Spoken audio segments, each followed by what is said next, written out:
Okay, so I have got everything up and running, and it looks as though it's getting ready. Now, YouTube's doing something weird. It's saying upcoming. Oh, okay. It wasn't setting in all the way first, but it looks like everything is up and running and going. I should check the audio. No, it sounds good so far on D Live. YouTube is up. I think it's going good. Yeah, it's going good. First, before I get off of here, I have to set the video into my live stream playlist. So if you guys don't get to watch all of this, I do have a playlist set up on YouTube for all of the live streams that I do. So you can check them out if you want to check them out at a later time. Kick is up and running. Sounds good. Twitch is up and running. Sounds good as well. X. Let's go into X. X sounds good too. Now I have got to go to my content and see what's going on there with Rumble. Sounds good on Rumble. So we are up and ready to go. Sorry I'm 5 minutes late. I had to go out and smoke a cigarette and drink some coffee after watching video games for my WLC on Discord. I go to Home Away from YouTube on Discord, and we do WLC, which is like watch, like, and comment on each other's videos. It helps with viewers and stuff of that nature. So I ended up having to watch a horrible episode of Train Simulation. Thank goodness it was Rockstar 69 that was doing it, and his brother Simon, because I like his brother Simon. He's a cool dude, but if it wasn't for Simon, I wouldn't be watching those. There's nothing worse than simulation games. Well, there is, but we won't go into that. This is about conspiracy, so I'm going to stay on topic. I was told in YouTube that this is important information that I need to stop wasting time on beforehand when it comes to music and things of that nature. So I need to get into the topic as fast as I possibly can. I tried to do that without doing sound checks just to let you guys know, and I'm sorry, but I cannot. I cannot freaking do a live stream without checking the audio in the live stream before I do it. I've had too many bad experiences related to that, and like I said, this is a episode about conspiracy, so I won't talk about audio and video either about that. So I may go ahead and, which by the way, I do have a channel called Working with Audio and Video. If you guys want to check that out, it's on YouTube and Rumble, just like Gaming with Infamous is on Working with Audio and is on Rumble and YouTube as well. So just letting you know, I'm not trying to do a plug for myself or anything of that nature. But that being said, I'm going to go ahead and do my countdowns so that I can have that for editing purposes later on. Um, and we'll get into the show. So here we go. Three, two, one, now. Hello, everybody, and welcome back to another episode of Conspiracy here on the wonderful world of weirdness, where you can see us every week on uh, Rumble, X, Twitch, D Live, Kick, and YouTube. I have channels specifically for the wonderful world of weirdness on YouTube and Rumble, but on X, Twitch, DLive and Kick. You can find me at my main channel, which is Roger Hanson, that has all my streams, every stream that I do during the week. Now, Twitch has something cool that I've been doing. They're getting all crazy with their memory and deleting videos and stuff. So I went ahead and I just set it to where the only way you can see my videos on Twitch is if you see them live. After the stream is done, they aren't stored, which I think that's actually a cool option, because then you can put stuff on here that's controversial, and it won't freaking get you in trouble with the platform. You know what I mean? Uh, I don't know about copyright, if they'll hit you with copyright, but from what I remember of it, if it's a live stream without a recording, then that doesn't fall under the copyright laws. So you can also do stuff like that. I may try that later on, like a movie night or something. Pull up a movie, put it on there, and see if it works out. Don't know yet. But with that being said, let's get on with the topic. Now, I have been doing the basic groundwork, starting from the assassination of JFK all the way up to this point, pointing out different areas of politics and of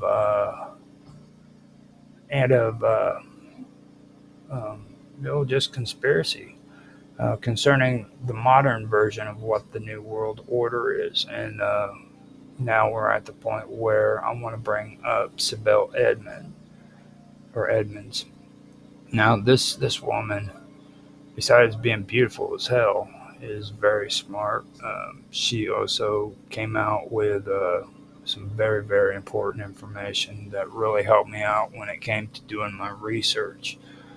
Her and Corbett are probably two of the most unbiased people I can tell you about when it comes to finding information out that pertains to the real stories that have been taking place when it comes to this topic. So, after pulling all the information out and giving it to you, which I tried to do with an unbiased approach. Okay, so don't mistaken what I've been saying as being like any being a narrative for any political group, because it's not. Okay, I'm just telling you the information as it comes to me, and that's why I like Sibel Edmonds, and I like Corbett, because they try to present things to you with an unbiased perspective, and that's something that I look for. So, with that being said, I'm going to go ahead and I'm going to get into Sibel Edmond. I'm going to tell you about not only her beliefs and what she's been talking about, but also about her career and how all of this started. So, with that being said, I'll get on to the reading. I hope you guys enjoy. Now, Sibel Edmonds' story begins in the months following September 11, 2001 attacks, when she was hired by the Federal Bureau of Investigation as a contract translator. Fluent in Turkish, Persian, and Azerbaijani, she was brought into the Bureau's Washington field office to help process and the surge of intelligence and communications that required urgent translation in the wake of the terrorist attacks. What began as a patriot duty would quickly become a troubling descent into a world of secrecy, censorship, and alleged corruption. During her work at the FBI, Edmonds claimed to witness a number of serious breaches in security and protocol. Among her most significant allegations was that another translator in her unit had connections to foreign operatives and was deliberately falsifying translations and mishandling sensitive material. Edmonds brought these concerns to the attention of her supervisors, but instead of an investigation being launched, she found herself silenced. She was told to stop raising the issues, and shortly thereafter she was dismissed from her position. After her termination in 2002, Edmonds began to speak out publicly. She alleged that there were high-level attempts to cover up intelligence failures and ongoing espionage within the FBI. Her efforts to bring these issues to light were met with a fierce resistance. The Justice Department invoked the state secrets privilege, a rarely used legal tool that essentially blocked her from speaking about her experience in court. Her case was retroactively classified, and even members of Congress were prevented from discussing it in public. Despite these efforts to suppress her, Edmonds did not retreat from public eye. She became one of the most prominent whistleblowers of the post-9/11 era, giving testimony to congressional committees and the 9/11 Commission, though her statements were not included in the final report. Over time, she began to expand her critique, arguing that the problems she had uncovered were part of a much broader network of influence involving foreign governments, corporate interests, and elements within the U.S. intelligence community. One of the more controversial aspects of her claims involved alleged connections between certain American officials and Turkish lobbying groups. Edmonds asserted that there was a covert effort to recruit officials in Washington on behalf of Turkish interests, which included influence peddling and the suppression of information related to illegal arms transfers and nuclear technology proliferation. While these claims could not be independently verified due to the government secrecy, they added to the air of controversy surrounding her case. Edmonds, I keep calling her Edmund, Edmonds took her campaign further by founding her own media platforms aimed at bypassing mainstream channels that she believed were compromised or unwilling to address the deeper structural issues within government, or unwilling to address the deeper structural issues within government and intelligence operations. Her independent media outlets focused on investigative journalism and exposing what she described as systemic corruption within both the United States and global power networks. She eventually wrote a memoir detailing her experience, in which she accused various agencies and individuals of complicity in a culture of silence and deception. Over time, Edmonds became a polarized figure. Supporters viewed her as a courageous whistleblower who stood up to the powerful interests of at great personal cost. Critics, on the other hand, questioned the lack of hard evidence for some of her more far-reaching claims. Still, her case became a powerful symbol of the limitations of whistleblower protections in the United States, particularly in matters deemed to fall under national security.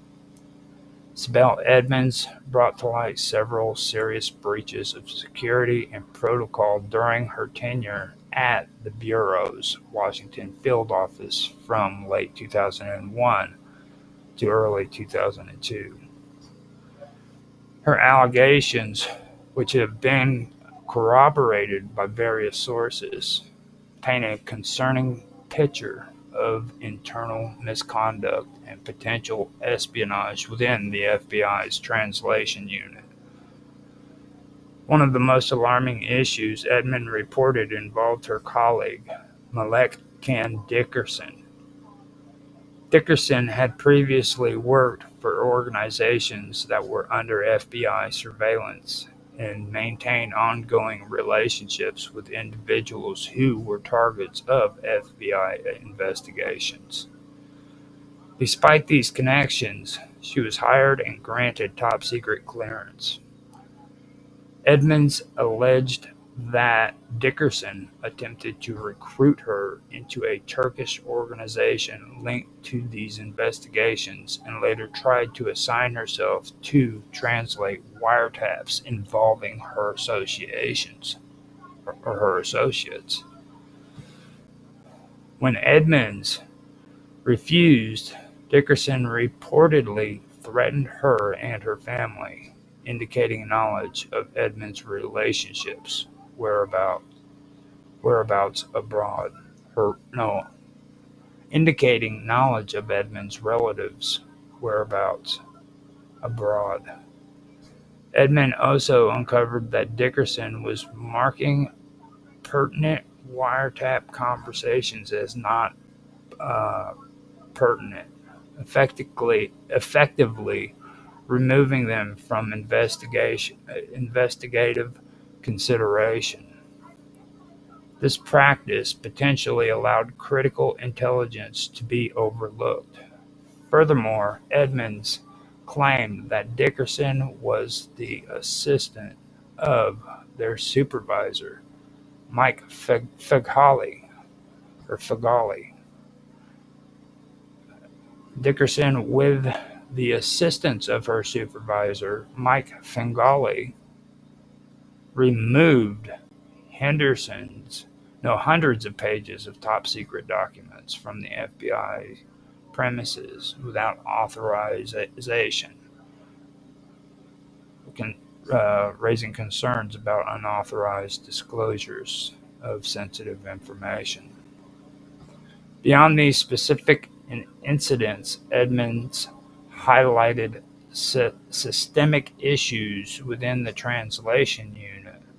She observed that some employees were unqualified with inadequate language skills, leading to mistranslations and misinterpretations of critical intelligence.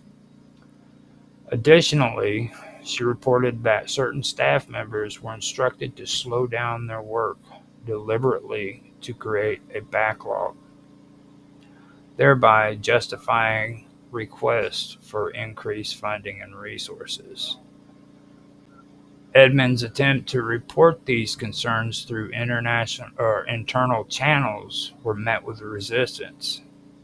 After escalating her complaints to higher authorities, including the Department of Justice's Office of the Inspector General and Congressional Oversight Committees, she faced retaliation.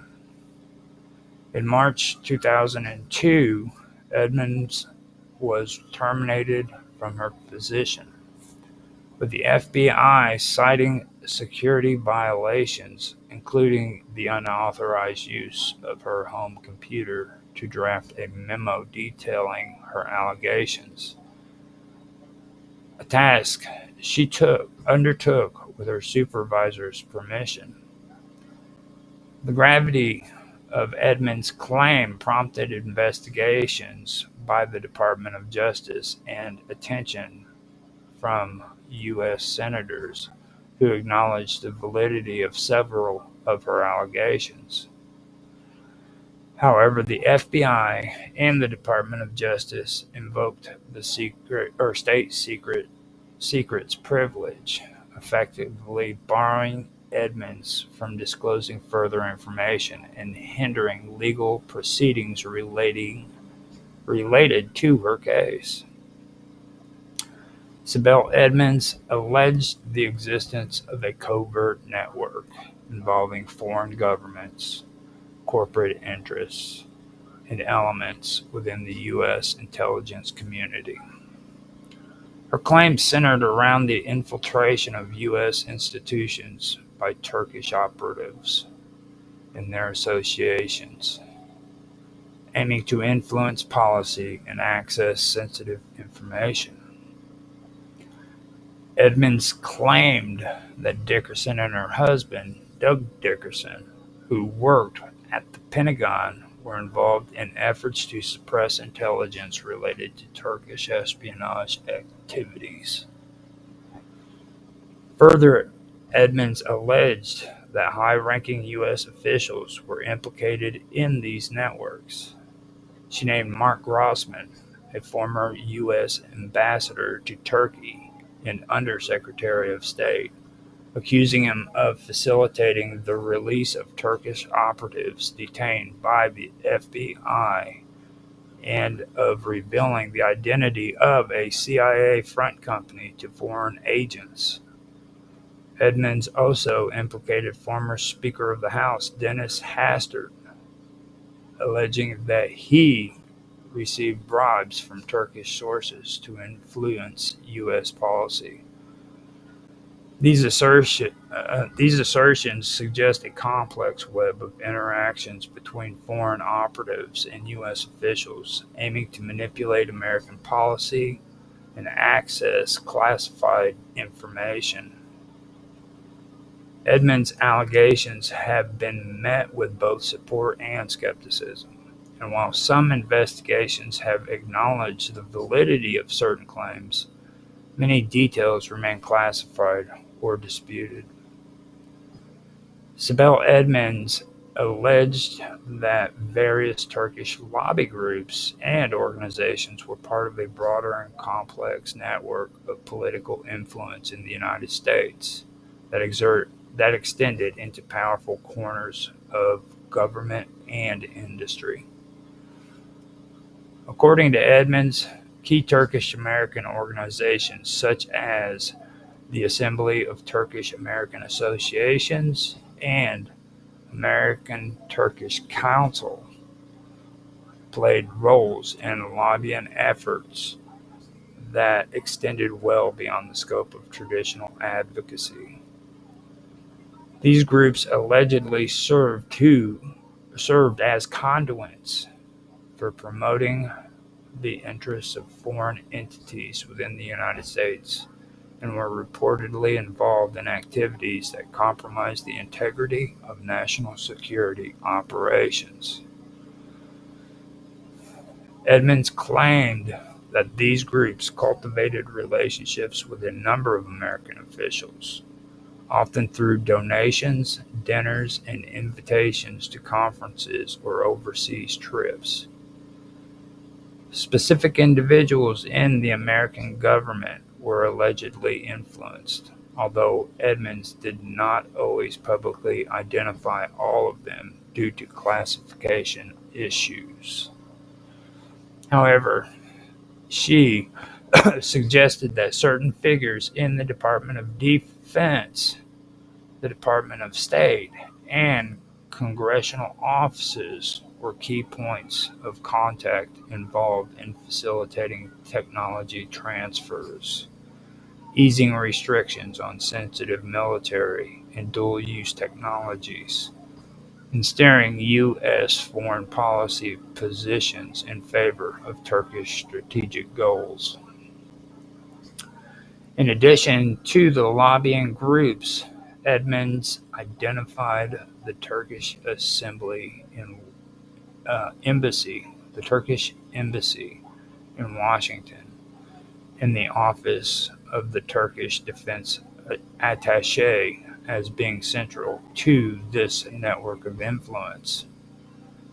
These offices reportedly served as hubs for communication and coordination between Turkish government interests and American actors willing to collaborate. The nature of these relationships, according to Edmonds, included both legal and illegal channels, with some instances involving the use of cutouts or intermediaries to obscure the true origin of communication or financial contributions. Edmonds further alleged that these operations often blurred the line between diplomacy and espionage. She suggested that members of the Turkish-American community, some of whom held dual citizenship, were used to collect information on U.S. policymaking, defense contracts, and nuclear technology developments. She also claimed that some individuals within the Turkish lobbying structure were simultaneously acting on behalf of private corporations, defense contractors, and think tanks, created to complicate web of influence that was difficult to trace but potent in its reach. Creating a complicated web of influence that was difficult to trace and but potent in its reach. These assertions pointed to a significant gap in oversight concerning foreign lobbying and intelligence activities on U.S. soil. Edmonds contended that because of their strategic alliance, the United States often overlooked or minimized scrutiny of Turkey's international political dealings and external lobbying strategies. The Turkish-American organizations at the heart of this alleged network continue to operate under the banner of cultural and diplomatic engagement, while according to Edmonds, pursuing deeper objectives tied to both financial and intelligence gain. Spell Edmonds' immediate supervisor at the Federal Bureau of Investigation during her time as a translator was Mike Fagali. She raised serious concerns about his conduct, alleging mismanagement, lapse of security protocol, and inappropriate behavior within the translation unit. According to Edmonds, these issues included failure to properly vet translators, allowing individuals with questionable loyalties to work on sensitive material, and creating an environment where concerns about misconduct were suppressed. Despite the gravity of the claims, there was no public documented disciplinary action taken against Fagali, and his subsequent career developments remain largely out of public view. Edmonds continued to maintain that the internal issues she witnessed under Fagali's supervision endangered national security and compromised the integrity of the FBI's translation efforts. When Edmonds attempted to bring her allegations forward through legal channels, the response from the government escalated dramatically. The Department of Justice, under the direction of then Attorney General John Ashcroft, invoked the state secrets privilege in her case. This legal doctrine, when applied, blocks the disclosure of information in legal proceedings that the government claims would threaten national security if revealed. In Edmonds' case, it resulted in the complete dismissal of her lawsuit, as well as a retroactive classification of material she had previously disclosed. Ashcroft's decision to use this privilege prevented Edmonds from speaking publicly about many aspects of what she had uncovered, and effectively shut down legal redress for her claims. John Ashcroft remained in his role until 2005 and later transitioned to work in the private sector, forming a consultant group focused on homeland security and legal advisory services. The use of the state secret privilege in Edmonds' case became highly controversial. Many legal experts, journalists, and advocacy organizations expressed concern that the government was using national security as a shield, not only to protect classified information, but also to suppress evidence of misconduct, corruption, and possible criminal activity. Sibel Edmonds alleged that during her time at the Federal Bureau of Investigation, she uncovered a covert network involving illegal arms trading and the proliferation of nuclear technology. According to her claims, this network was deeply embedded within elements of the United States government and was closely connected to foreign operatives, including those tied to Turkey, Israel, and Pakistan. She asserted that certain individuals within American defense and intelligence sectors were complicit in allowing sensitive nuclear-related information to be transferred to these countries through unofficial channels. Edmonds specifically pointed to the American-Turkish Council, a prominent lobbying group, as a hub through which much of this covert activity was coordinated. She also identified the Turkish embassy in Washington as being involved in the facilitation of these transfers. According to Edmonds, several high-level officials and intermediaries within the Turkish-American political network maintained backdoor channels to the Pentagon and State Department officials through which they allegedly obtained classified information, including data related to nuclear technology and arms procurement. One of the key individuals Edmonds mentioned was Mark Grossman, a former United States ambassador to Turkey and later Undersecretary of State for Political Affairs.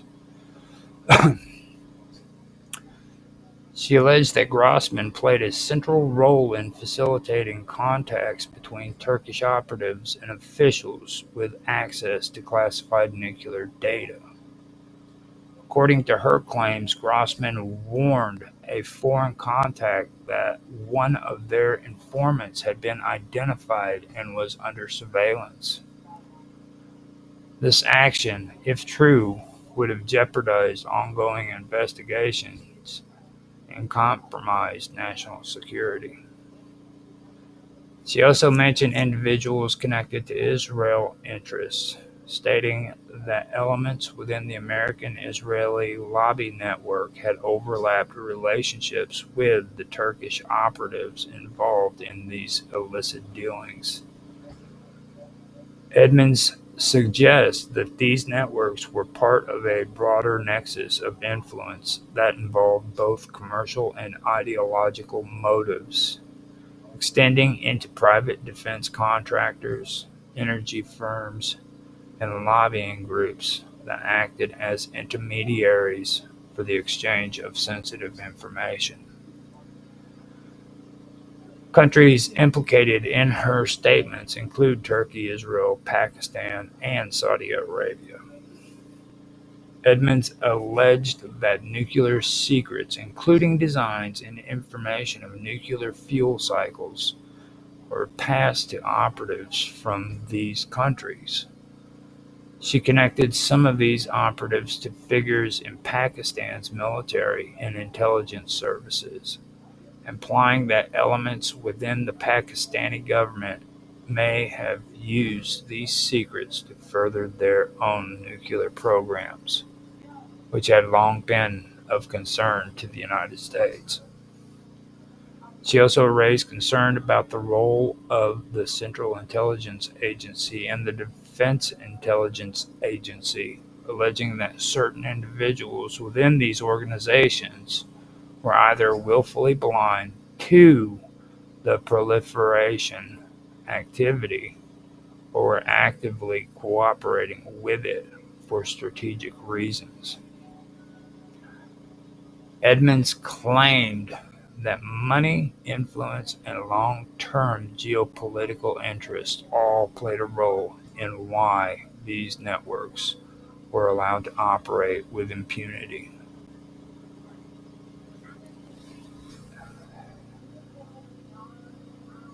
Her disclosures, although never adjudicated in court due to the invocation of the state secret privilege, painted a picture of a deeply compromised national security apparatus where private lobbying, foreign influence, and internal corruption converge.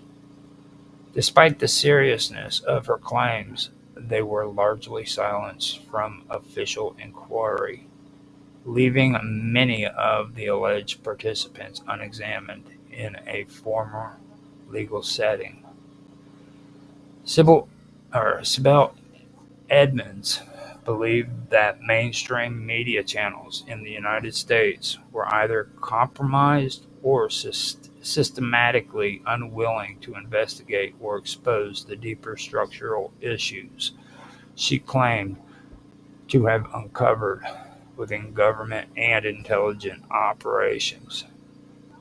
From her perspective, these media outlets failed not due to lack of access or resources, but because of their entanglement with powerful political, corporate, and intelligence interests that discouraged genuine scrutiny. Edmonds argued that major news organizations were heavily influenced by both corporate ownership and reliance on access to official government sources. She believed that investigative journalism was deliberately suppressed when it came to stories involving the national security apparatus, foreign lobbying, or covert operations that implicated high-ranking officials. In her view, editors and media executives routinely prioritized relationships with the government and corporate advertisers over their journalistic respectability to inform the public. This led to selective coverage, downplaying of controversial topics, and the shelving of stories deemed too sensitive or politically damaging. One of Edmonds' most pointed criticisms involved her interaction with journalists who initially expressed interest in her story but later pulled back.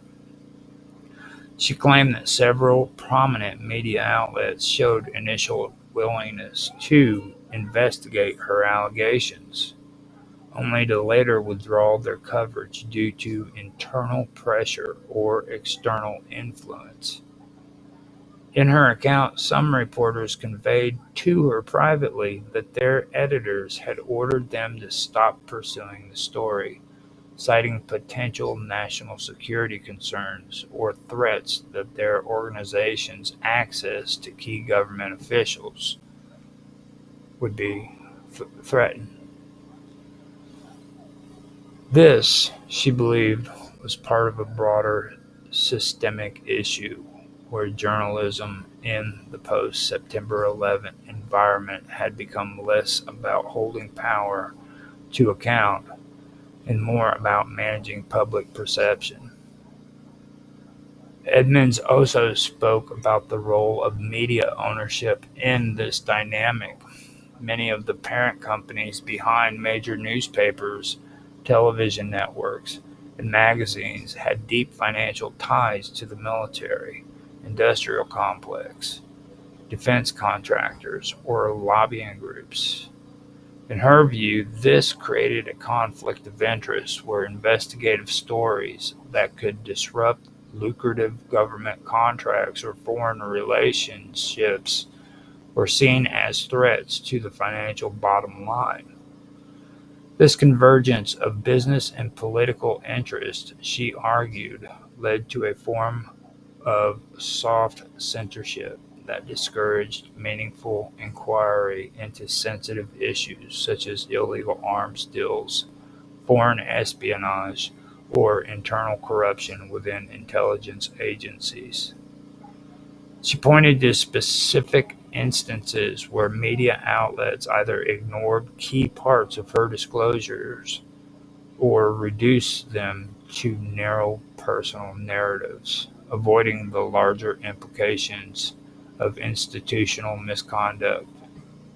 Even when she was interviewed or profiled, the framing often centered on her personal story as a whistleblower rather than the substance of the allegations she brought forward. This tendency to personalize complex stories, she believed, was another tactic to steer public focus away from systemic failures and towards manageable, emotional driven narratives.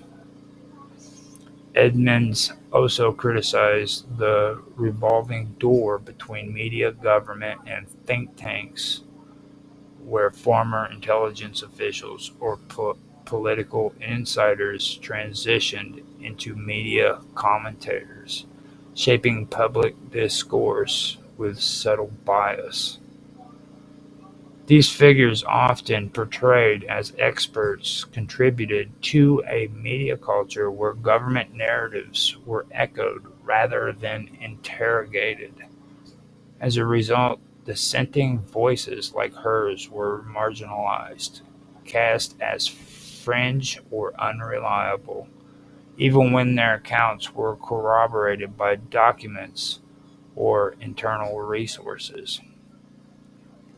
In response to these experiences, Edmond eventually turned to alternative platforms and independent outlets to share her information. She created her own media site to provide uncensored access to whistleblowers and to challenge what she saw as the gateway or the gatekeeping role of traditional journalism. Her belief was that only outside the corporate media structure could genuine investigative journalism thrive, especially on matters involving national security, covert operations, and government accountability. Edmonds held a deeply critical view of the mainstream media, seeing it not as a check on power, but as a participant in its concealment. She believed that this failure to investigate or report truthfully was not incidental, but structural, embedded embedded in the relationship between media, government, and corporate power, and it played a key role in allowing corruption and malfeasance to persist unchecked within some of the most secretive arms of the U.S. government. After the events surrounding the whistleblower allegations made by Sibel Edmonds, Malek Dickerson and her husband, Major Douglas Dickerson, became central figures in the controversy. Malek Dickerson had been a contract translator working alongside Edmonds at the Federal Bureau of Investigation's Washington field office, specifically in the unit that dealt with sensitive Turkish language wiretaps. According to Edmonds, Dickerson attempted to recruit her into a scheme to withhold or manipulate intelligence gathered for surveillance, which Edmonds believed implicated Turkish nationals connected to diplomatic and lobbying circles in Washington.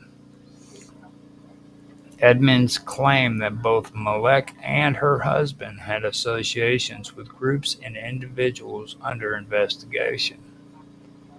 Despite the gravity of the accusations, no criminal charges were brought against either Malek or Douglas Dickerson.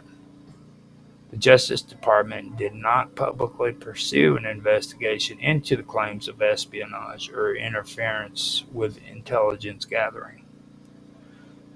Instead, the focus shifted to internal disputes and procedural questions within the FBI. The Bureau responded by first transferring Edmonds and then terminating her employment, while the Dickersons quietly left their positions. Melecan Dickerson reportedly left her FBI contractor role not long after the dispute became public, while Douglas Dickinson continued to serve in the U.S. military for some time thereafter, with assignments that included liaison and attaché roles abroad. In the years that followed, there was no public disciplinary action or investigation revealed concerning the Dickersons. This lack of follow-up led Edmonds and her supporters to conclude that the matter had been suppressed under the guise of protected national security. The invocation of the state secrets privilege by the Department of Justice prevented further legal discovery or public inquiry into the allegations. The Dickersons themselves remain largely out of the public spotlight, and neither of them provided detailed public responses to the claims made by Edmonds. Critics argued that the lack of a thorough investigation into the matter, especially given the serious implications of espionage or compromised intelligence operations, pointed to a deliberate effort to shield sensitive information from public scrutiny. The Dickersons effectively disappeared from public discussion, their careers seemingly unaffected by the controversy, while Edmonds continued to face barriers to share her story openly due to gag orders and the invocation of secrecy laws. In the absence of formal charges, public hearings, or media follow-ups regarding the Dickersons' alleged connections to Turkish lobbying interests, the matter remains unresolved in the public record. Their story is significant largely for how it was handled or not handled by the institutions responsible for oversight and accountability. It became a key example cited by whistleblower advocates on how internal complaints involving national security can be stifled without recourse, leaving critical questions unanswered and those implicated shielded from meaningful scrutiny. Mark Grossman, a former high-ranking American diplomat, was one of the key figures named by Sibel Edmonds in her allegations concerning illicit foreign influence, espionage-related activities, and corruption within the United States government. Edmonds claimed that Grossman, during his time as U.S. ambassador to Turkey and later as Undersecretary of State for Political Affairs, maintained close ties with foreign lobbyist groups and individuals connected to illegal arms deals, nuclear technology proliferation, and the shielding of foreign intelligence operatives within U.S. borders. According to Edmonds, Grossman played a role in undermining counterintelligence efforts and even warned certain targets under surveillance. Despite the seriousness of these claims, Mark Grossman did not face any official investigation or legal action as a result of Edmonds' allegations. The government invoked the state secrets privilege in her case, effectively gagging Edmonds and blocking any legal proceedings or public discussion that might have examined Grossman's alleged role in the matters she exposed. This invocation made it impossible for Edmonds or anyone else to pursue accountability through the courts or for Congress to hold public hearings that would have included Grossman's testimony. Following his time at the State Department, Grossman transitioned smoothly into the private sector and later returned to public service. He became a vice chairman at a consulting firm deeply involved in international strategic advising. In 2011, he was appointed by the president as the U.S. Special Representative for Afghanistan and Pakistan, a role he held until 2012. His appointment to that post demonstrated that regardless of the allegations, the executive branch continued to view him as a trusted and capable statesman.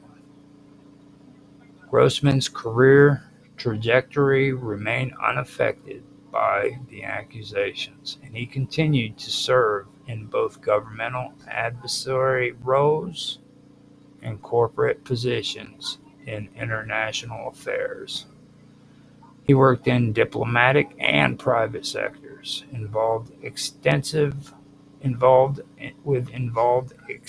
interactions with foreign governments and multinational institutions, underscoring his continuing influence in shaping U.S. foreign policy even after the period of time during which the alleged activities took place. To date, no official acknowledgement or investigation into the allegations involving Grossman have been made public. Mainstream media channels did not widely report on Edmonds' claims concerning him, and the legal mechanism available to question his conduct were blocked under national security justifications. As such, the accusations remain largely unexamined in any formal capacity, with Grossman continuing to maintain a career in diplomacy and global consulting, unimpeded by the controversies raised by Edmonds. Sibel Edmonds developed a theory. She developed a theory that Operation Gladio, originally conceived during the Cold War as a secret NATO initiative to create stay-behind armies in Europe in the event of a Soviet invasion, had evolved over the decades into a modern covert network used for manipulating political outcomes, destabilizing governments, and supporting clandestine operations. In Edmonds' view, this network, often referred to in alternative political analysis as Gladio B, extended beyond its Cold War origins and became a mechanism for controlling geopolitics through a blend of deep state actors, intelligence agencies, and covert foreign alliances. According to Edmonds, this involved versions of Gladio. No, according to Edmond, this evolved version of Gladio was no longer solely focused on countering communism in post-war Europe, but shifted its focus towards using radical Islamic networks as proxies to achieve geopolitical objectives in Central Asia, the Middle East, and beyond.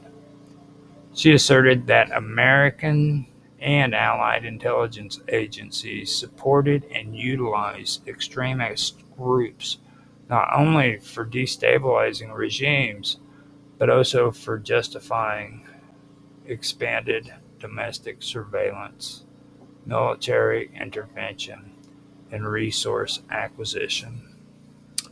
She claimed that after the fall of the Soviet Union, the United States and its partners repurposed the old Gladio network for operations that served the interest of global energy routes, particularly pipelines and access to oil and gas reserves in countries such as Turkmenistan, Azerbaijan, and Kazakhstan. Edmonds alleged that intelligence agencies recruited individuals from Islamist factions and utilized them in false flag operations, regional upheavals, and regime change campaigns. In her narrative, these networks operated through covert relationships with certain NATO members and relied on the protection of compromised officials within American and European governments. A central part of Edmonds' theory included the claim that figures within the U.S. government, such as Mark Grossman, were aware of and even involved in facilitating aspects of this network by shielding operatives or ignoring activities that served broader strategic aims. She also alleged that certain American-based non-governmental organizations, lobbying groups, and think tanks were fronts for laundering funds or channeling logistical support to these operations. She extended this theory to include how intelligence agencies coordinated with certain Turkish and Central Asian actors, using organizations with official or semi-official status to create plausible cover for these covert activities. She believed the purpose was to maintain influence over the newly independent former Soviet republic and to block any resurgence of Russian influence in these regions. According to her, Gladio in its modern form also had a domestic component. She argued that terrorist plots that had been foiled or staged in the United States were in some cases part of psychological operations designed to build public consent for foreign wars, surveillance expansion, and military funding. This line of thought connected Gladio with the broader post-September attacks security apparatus and the atmosphere of fear that justified preemptive military and intelligence actions abroad. Edmonds also believed that mainstream media outlets were complicit in suppressing information about the revival of Gladio-type operations. They claimed that editors and executives had either been pressured or were directly linked to intelligence agencies that sought to conceal the real motivation behind major international events. In her view, investigative journalists who tried to pursue these angles were silenced or discredited. Her broader conclusion was that a coordinated multinational deep state existed in which networks of intelligence operatives, rogue elements within government, and corporate interests functioned outside democratic oversight. The modern Gladio, as she described it, was not a ghost of the Cold War, but a living structure that evolved with the geopolitical needs of the Western Bloc in the 21st century. Though her assertions have not been formally investigated or confirmed through government proceedings and remain controversial, they have been taken seriously in some independent investigative circles and by whistleblower advocacy groups who argue that Edmonds' access to highly classified counterintelligence information gives weight to her claims. Still, without formal hearings or declassification, The alleged connections and mechanisms she described remain speculative and heavily contested within official narratives. Man, that that was excellent. I actually was able to do a reading that took me well into 1 hour, and I there's a lot more that I'm going to go into with that because that goes even deeper than that. And obscured productions. I understand what you're saying about, but like I said at the beginning, none of this is politically motivated. There's no narrative here. I'm doing this unbiased, so I'm not talking about down with the Democrats, down with the Republicans. This is just what happened, okay? So don't think I'm trying to push any kind of political narrative here. Sibel Edmond is probably one of the most amazing stories that I've ever found when it came to this topic, and there's more involved with this too. I wish I had more time to pull the information together and get it going, but and I'll come back and I'll do some more on it. But I'm not going to focus just on Sibel. I'm going to focus on the things that she discussed. Yeah, we're going to go into that because I think that that's more important. I don't think she would want me sitting and talking about how great she was, even though she's a hot chick. You know what I mean? Just saying, you know. But anyhow, with that being said, I am going to um, bring this to an end. First, I'll see if there's anybody who's made any comments on here, and then go from there. So, yeah, it looks like I got out of this one free and clear too. I got one comment from Obscured Production. Thank you for your comment and showing up, Obscured Productions. Uh, if you guys liked what you heard, please like, subscribe, share, make comments. Especially make comments. I'm gonna say that at the end of every video so that I can make that clear that uh, I really do like comments in the comment section. Not only is it helpful for the algorithms and the reach and stuff like that, but I actually enjoy having conversations with people. I mean, you don't even have to make a comment about what I've been discussing here. You just say hi, you know, and we can have a comment in the comment sec or a conversation in the comment section. You know, it's no big deal. I just enjoy talking to people on these because I don't I don't like doing this stuff by myself. To be honest, it's something that's better when more people are involved and they want to actually talk about things. So, um, with that being said, I will see if I have covered my quota for the amount of time that I'm supposed to put into a stream. But yeah, now I'm also going to go over some of the information that I did gain from Corbett. Now, Corbett is another guy who puts out really, really good information.